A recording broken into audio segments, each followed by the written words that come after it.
Ravens fans, get ready for some exciting news that just arrived.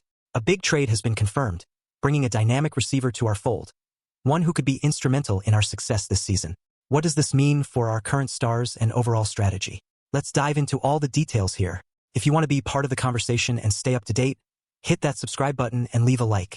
The Baltimore Ravens made a significant move by acquiring Diontae Johnson from the Carolina Panthers. This trade, which involved a day 3 draft pick and a good portion of his salary being absorbed by Carolina, has generated quite a bit of conversation among fans and analysts alike. Let's take a look at what this means for our team and the future we hope to build. Now, let's be realistic here. Johnson is a seasoned receiver, with 3 seasons of at least 882 receiving yards under his belt. He's been a highly regarded option in trade talks for quite some time, so the fact that we were able to acquire him at a relatively low cost is a win in my book. However, I can't help but feel that expectations should be tempered. He's joining a receiving core that already features first-round talents like Zay Flowers and Rashad Bateman, who have both shown flashes of brilliance. So the question is, how involved will Johnson be as he gets acclimated to our offense? Reputable insider Josina Anderson mentioned that this acquisition shouldn't impact Flowers or Bateman's workload.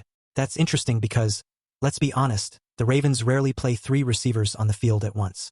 With our tight ends Mark Andrews, Isaiah Likely, and Charlie Kolar all healthy, it looks like we'll stick with our traditional lineups. In this case, Johnson will likely slot in as the WR3, just ahead of Nelson Agholor. But I can't help but feel like we should be prepared for surprises, folks, and here's where things get even more intriguing. Coach John Harbaugh has indicated that Johnson could potentially step into the punt returner role. With Deontay Hardy currently on the injured list due to a knee injury, there's a clear need for someone to step up on special teams. Johnson hasn't returned a kick since the early years of his career, but if he can impress in that role, it could lead to more opportunities on offense as well.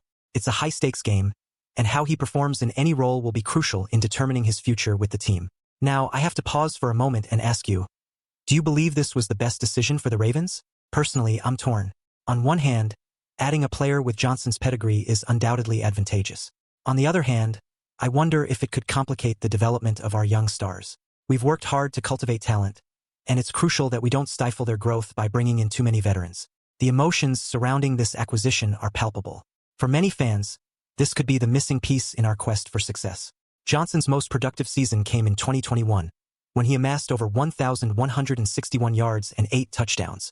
Can he replicate that form in Baltimore? Or will he struggle to find his place in a group that already has established roles? These are the questions that keep me up at night, folks.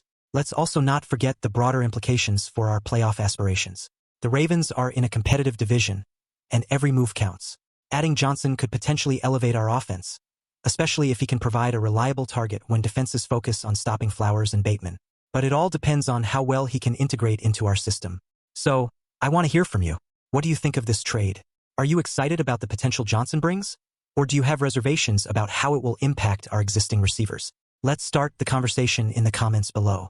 Your thoughts are valuable, and I want to know if you share my enthusiasm or hesitation. And before you go, don't forget to hit the